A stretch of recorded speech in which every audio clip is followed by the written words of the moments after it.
state of the nation.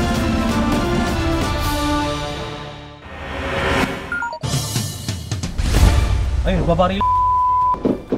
Yuko! Nataranta ang mga motorista sa sunod-sunod na putok ng mga baril sa Calawag, Quezon kahapon. May police checkpoint pala roon para masukol ang target nilang AUV na sakay ang 210 umano sa gun for hire. Nakunan sa isa pang dashcam video ang AUV na nag-counterflow at muntik pang matumbok ang kasalubong na sasakyan. Ayon sa Quezon Provincial Police Office, nakatunog ang 2 sospek sa ikinasang bypass operation at tumakas. Nasawi sa engkwentro ang 2 sospek na dati na raw may mga kaso. Wala namang nasawi o nasugatan sa mga pulis. Na-recover ang mga baril at bala mula sa pinangyarihan ng insidente. Patuloy ang investigasyon sa dalawa at sa lawak ng kanilang operasyon.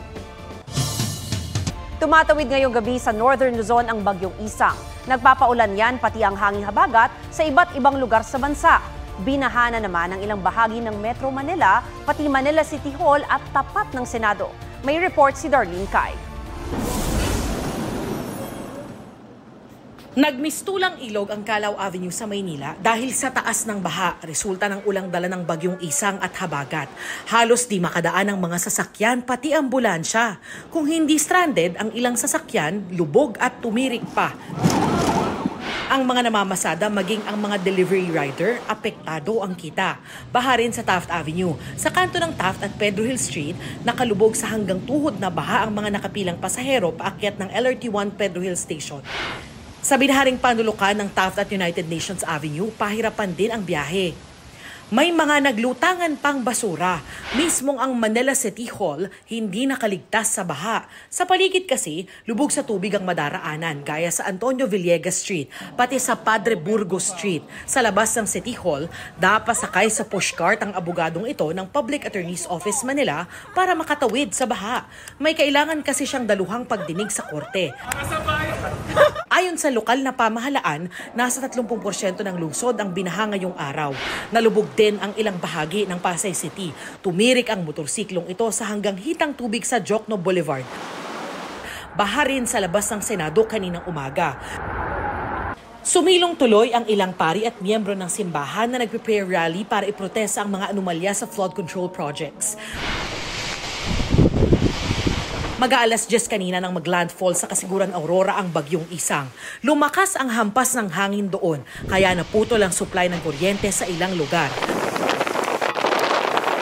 Sa bayan ng Dingalan, kinansel ang klase sa lahat ng antas sa mga pribado at pampublikong paaralan. Sa mga karatig probinsya, nakaranas na rin ng mga pag-ulan dahil sa bagyo, gaya sa Isabela, Nueva Ecija at ilang bahagi ng Ilocos Norte. Kahit sa mga lugar na hindi tinatahak ng bagyo, ramdam ang pag-uulan dahil sa habagat. Sa Dato Blasin, Suat, Maguindanao del Norte, nakataob at halos lumubog na sa rumaragas ang tubig ang pickup na yan. Ligtas ang 3 sakay nito. Nag-atras tayo! Sa San Vicente, Palawan, gumuho na ang lupa malapit sa kalsada dahil sa 2 araw ng pag-ulan. Halos 4 na oras stranded ang mga motorista. Sa Sindangan, Zamboanga del Norte, tinawid ng ilan ng ilog habang buhat ang kabaong mula sa burol. Wala, grabe ka taas! Nagmistulang ilog naman ang bahagi ng National Highway sa Tantangan, South Cotabato. Maraming bahay din ang pinasok ng tubig. Maging ang ilang bahay sa Senator Ninoy Aquino, Sultan Kudarat, pinasok ng tubig dahil sa mabilis na pag-apaw ng sapa. Darlene Kai, nagbabalita para sa GMA Integrated News. Pinabulaanan ng SunWest Incorporated na nag-collapse ang mga dike project nito. Sa isang pahayag, sabi ng SunWest, walang pinsala sa 2 flood control projects nila sa mga bayan ng Rizal at San Jose sa Occidental Mindoro, maliban na lang sa maliit na bitak sa Barangay Aguas Dike. Tinatayang 3 hanggang 4 na metro lang daw ang crack sa flood control project nila roon. Wala pa raw itong 1% ng kabuoang haba ng proyekto na nasa 567 meters. Sisimulan daw bukas ang pagkukumpuni rito, batay sa warranty commitments ng kumpanya. Panibagong kaso ng modus na mala-aliswo ang nabisto ng mga otoridad sa arestado nilang Chinese national na meke umano siya ng mga dokumento para palabasing Pilipino siya at makakuha ng Philippine passport. Nagtayo siya rito ng mga negosyo at isa rin umanong honorary consul. May report si Rafi Tima. Pagkarating mula Hong Kong, hindi mga kaanak ang sumalubong sa negosyanteng Chinese na ito sa NAIA Terminal 3, kundi mga tauhan ng AFP Intelligence Service at Bureau of Immigration. Inaresto siya dahil sa huwad na pagkakakilanlan bilang Pilipino. Isang source ang nagpakita sa GMA Integrated News ng Philippine passport na ilang taon ang gamit ng suspect. Nakasaad doon na Pilipino ang pangalan niya at ipinanganak siya rito sa bansa. Nakita po ng ating mga immigration officers na subject siya ng isang mission order at ng isang investigation po for allegedly using falsified documents para makuha po itong kanyang Philippine documents po or Philippine identity. Dati na raw siyang nasampahan ng parehong kaso pero nabasura dahil kulang sa ebidensya. Ang difference po dun sa kaso niya ngayon is that may nakita na po na Chinese name niya at Chinese identity niya at yun po ang nag-match doon sa records natin. Nag-match ang fingerprints ng inaresto sa fingerprints ng isang Chinese citizen na dati na may long-term visa at alien certificate registration identity card. Ayon pa sa source, dahil may record ng pagka-Pilipino ang suspect, nakapagpatayo siya ng mahigit 30 kumpanyang may kinalaman sa pagmimina. Kasama rin siya sa mga business at economic organization. May website pang nagpapakitang honorary counsel siya ng Lao People's Democratic Republic sa Davao City. At hanggang noong September 2024 ay may aktibidad pa siya bilang honorary consul. Tinawagan namin ang numero ng Lao Embassy sa Pilipinas at ang honorary consulate ng Lao pero walang sumasagot sa aming tawag. Very similar doon sa case ni former Bamban Mayor Alice Guo. Ito ay nakikita namin as a major national security issue kasi nagagamit po yung mga Philippine documents and Philippine identities. Hindi prinisinta sa media ang Chinese national pero ayon sa immigration nakakulong na siya sa BI detention facility at na-inquest na sa reklamong paglabag sa Philippine immigration laws. Ina-expect po natin na may mga kakaharapin pa siyang local cases here in the Philippines. Sa amin po umaandar ang kanyang deportation case. Ngunit hindi po natin mai-implement yan hanggat hindi pa po natatapos ang mga local cases niya po dito sa Pilipinas. Rafi Tima nagbabalita para sa GMA Integrated News. Naaagnas ng matagpuan ang katawan ng isang ginang sa Misamis Occidental.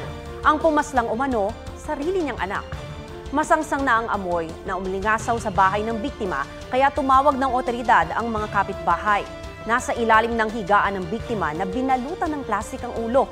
Pag-amin umano ng 15 taong gulang na bunsong anak nito, nasuntok niya ang ina matapos magkaalitan nang hindi siya bigyan ng pagkain.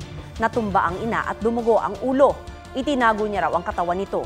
Ayon sa pulisya, lagi raw nag-aaway ang mag-ina. Hawak na nila ang binatilyo na isa sa ilalim sa drug test at psychological evaluation. Sasampahan siya ng PNP ng reklamong parricide.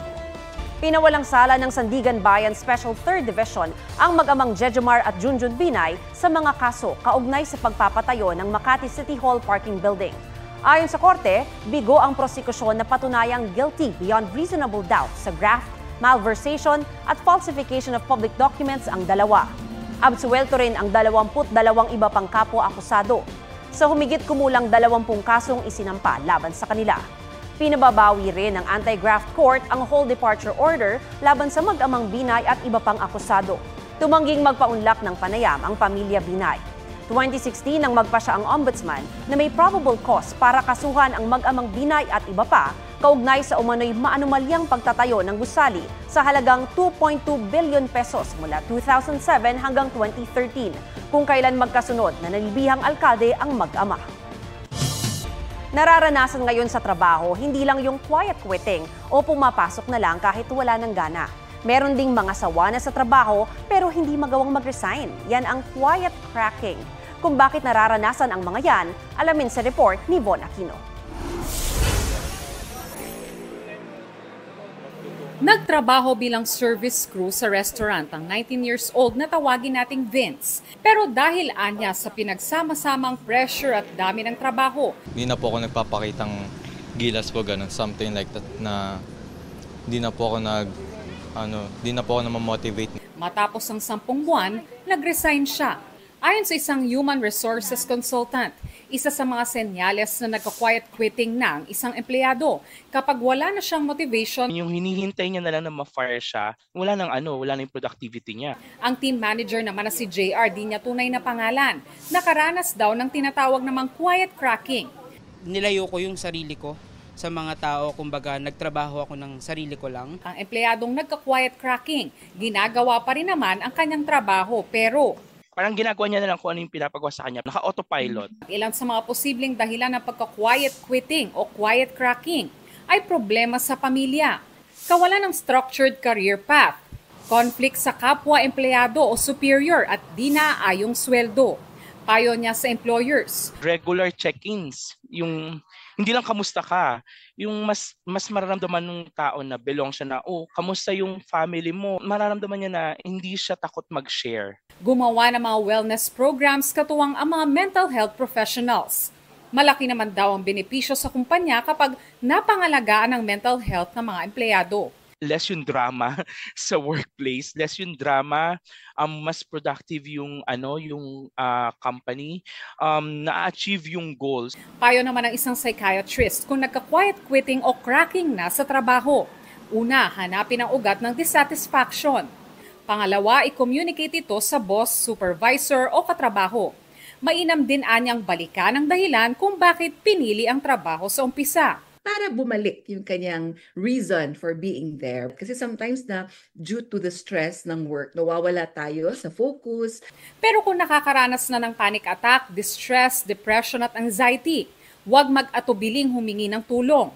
Tiyakin din daw na makapagpahinga, mag-relax at gawin ang mga aktibidad na makakapagpasaya sa iyo after work hours para ma-recharge. Von Aquino nagbabalita para sa GMA Integrated News. Meron ka bang manok o pambatong putahe? Kung hanap mo iba sa panlasa, pwedeng subukan ang malatinolang luto pero angat ang lasa ng tanglad. E paano kung ang paa ng manok may sipa ng tamis? Matakam sa report ni Ian Cruz. Ang paa ng manok, hindi lang patok na laman tiyan sa kalsada, dim sum sa Chinese cuisine o pulutan sa inuman. Sa Pangasinan, binigyan yan ng kakaibang sipa. Sing tamis ng tosino, yan ang tosi sipa.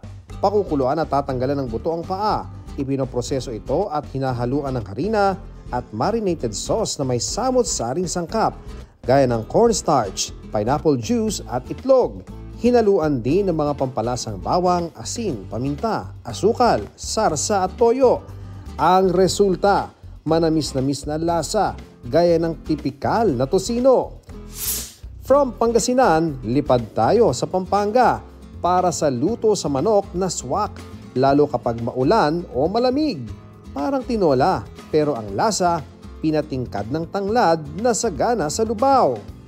Ang sale manok, iginigisa ang manok sa sibuyas, bawang, luya at tanglad, saka pakukuluan. Para mas sumarap ang sabaw, nilalagyan ito ng patis. Minsan na ring nagdaos ang pista para ipagmalaki ang ulam na ito na tatak, kabalin.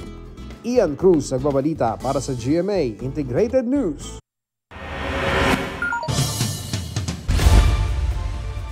Tila kahera ang isinumbong na nanloob sa isang ice cream shop sa California, USA. Isang oso na tila natakam sa strawberry ice cream. Oso cute pero oso scary rin. Sabi ng El Dorado County Sheriff's Office, napalabas din nila ang oso at hindi naman ito nanira sa loob ng tindahan. Mom meets mom. Umani ng libu-libong reacts ang proud moment ni Will Ashley with his mommy Mindy at PBB ex-housemate Clarice de Guzman.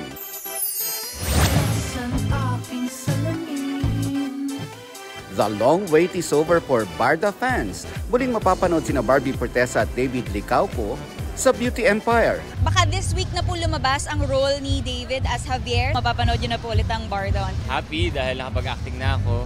And sabi ko kay Barbie, na-miss ko siya katrabaho, especially sa larangan ng acting dahil the past few months, what we have been doing was shoots, diba? So, not yung acting talaga. Bukod sa serye, busy rin ngayon si Barbie sa iba't iba pang commitments, habang si David naghahanda namang bumalik sa kanyang first love. I'll be playing basketball sa FIBA Light Quest, which I'm really looking forward to.